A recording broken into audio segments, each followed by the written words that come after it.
morning all of you. Today we are going to learn about a 5th standard English medium Hindi subject. I will teach you first lesson Nandanvan. उसके पहले हमने क्या पढ़ा था previous में कि आओ खेले खेल.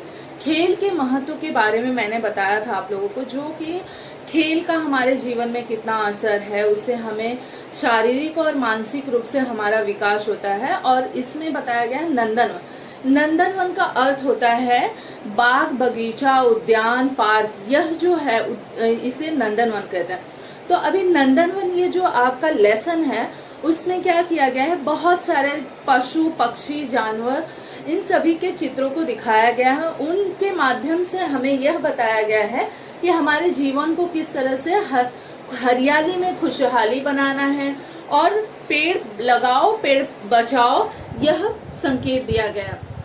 अभी हमने ये जानने से पहले कि हमारे पास 3 ऋतुएं होती हैं. वो कौन कौन सी ऋतुएं हैं? ग्रीष्म ऋतु, वर्षा ऋतु, शरद ऋतु.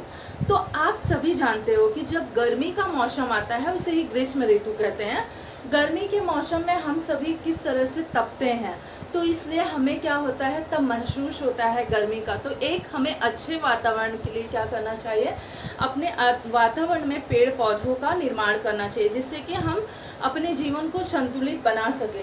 तो आज हम सब बच्चे एक आधुनिक युग में जी रहे हैं, जो हम लोग एक मॉडर्न जमाने में जी रहे हैं, जिसमें इस पॉइंट पर, इस मुद्दे पर हम सभी को सोचना बहुत आवश्यक है.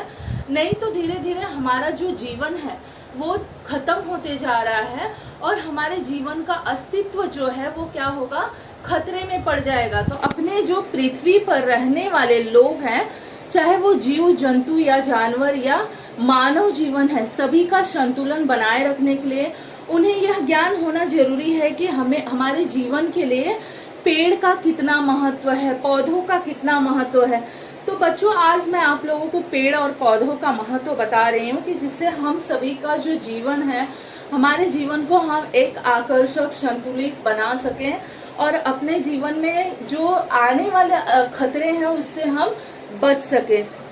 हमारी सुरक्षा के लिए ज्यादा से ज्यादा हमें क्या करना चाहिए, पेड़ पौधों को लगाना चाहिए. जो कि यहाँ चित्रों के माध्यम से दिखाया गया कि जो पशु पक्षी हैं वो क्या कर रहे हैं, नंदनवन में किस तरह से अपने जीवन को आकर्षक बनाए हुए हैं.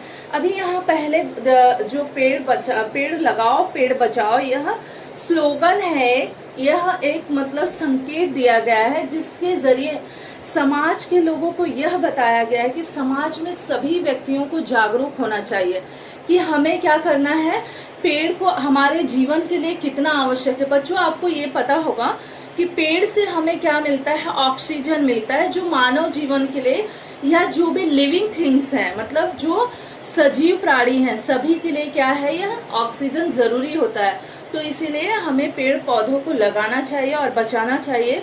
तो नंदनवन पार्क में पशु पक्षी जो दिख रहे हैं उनके माध्यम से और हमें क्या, संस्कारों का, हमारी संस्कृतियों को भी बताया गया है कि जो गार्डन में एक पक्षी है जो तोता है, वो किस तरह से वो क्या कर रहा है कि नमस्कार कर रहा है, वो नमस्ते कर रहा है. बच्चे, आप सभी जानते हो कि जब आपके घर पर कोई आता है, आपके दोस्त हो या मित्र हो, हम उससे क्या कहते हैं, फ्रेंड्स नमस्ते. जो हमारे बड़े होते हैं उन्हें भी हम क्या कहते हैं, नमस्ते कह के अपने मिडल में अपने एज वालों को संबोधित करते हैं. तो ये जो तोता है वो जो उस नंदनवन में रहने वाले सभी पशु पक्षी हैं उन्हें क्या कह रहा है, नमस्ते, और उसके माध्यम से वो उनका स्वागत कर रहा है. और उसके बाद में जो वहां पर दूसरे जानवर हैं वो क्या कर रहे हैं, खरगोश जैसे हैं. खरगोश वो कह रहा है कि हम सभी को क्या करना चाहिए, हमेशा यह जो हमारी लाइफ है, जो जीवन है, ये बहुत अनमोल है. इसमें हमें क्या करना चाहिए, नाचना चाहिए, गाना चाहिए, झूमना चाहिए, एक साथ मिलजुल कर हमें आनंद पूर्वक रहना चाहिए. तो उन्होंने, खरगोश ने यह लोगों को बताया है नंदनवन के जरिए. और लोमड़ी जो है वो क्या कह रही है कि हम सब क्या है, साथ साथ हैं. बच्चों, आपने बहुत सारी स्टोरी पढ़ा है, बहुत सारी कहानियां पढ़ा है कि हम सब साथ हैं. लोमड़ी ने अपने इस वाक्य के जरिए यह बताया है कि हम सब साथ हैं, जो इस नंदनवन में रहने वाले सभी पशु पक्षी हैं साथ में. अगर हम सभी लोग अपने जीवन में एक साथ रहते हैं तो उससे क्या होता है, कितने भी कठिन समय हो, कितने भी कठिन काम हो, वो हम क्या कर लेते हैं, बहुत आसानी से उसे कर सकते हैं। तो इसीलिए बच्चों हमें स्कूल में हमेशा मिलजुल कर रहना चाहिए।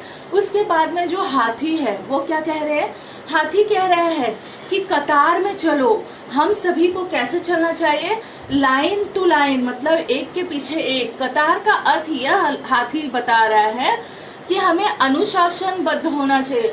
हमारा जो जीवन है, अगर हम अपने जीवन को अनुशासनबद्ध करेंगे तो हम संतुलित रहेंगे। इसीलिए हाथी ने क्या किया है, यह संबोधन किया है। और फिर पार्ट 2 जो है उसमें बताया गया है हरियाली में खुशहाली।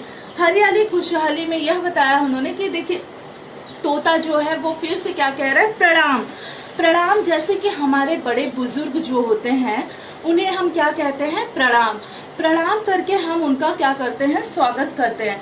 और बच्चों आपको पता होगा कि जब हम अपने से बड़े बुजुर्गों का स्वागत करते हैं तो हमें सदैव झुकना चाहिए, झुककर प्रणाम करना चाहिए। और उसके बाद में यह बताया गया है कि जल ही जीवन है।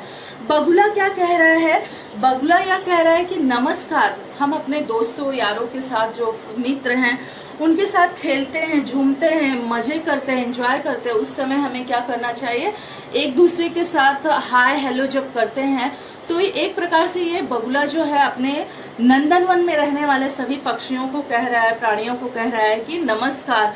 और उसके बाद में क्या है, बताया गया है कि जो जल ही जीवन है। जल ही जीवन मतलब बच्चों आपको पता है कि जो मानव जीवन है ये किस पर निर्भर है, जल पर निर्भर है।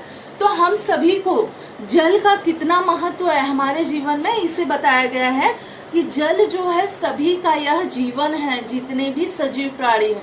तो हमें कभी भी, जैसे कहीं पर भी सार्वजनिक स्थल हो या प्राइवेट निजी स्थल हो, वहां पर अगर हमें खुले हुए टैब दिखाई देते, नल दिखाई देते, तो हमें तुरंत बंद करना चाहिए।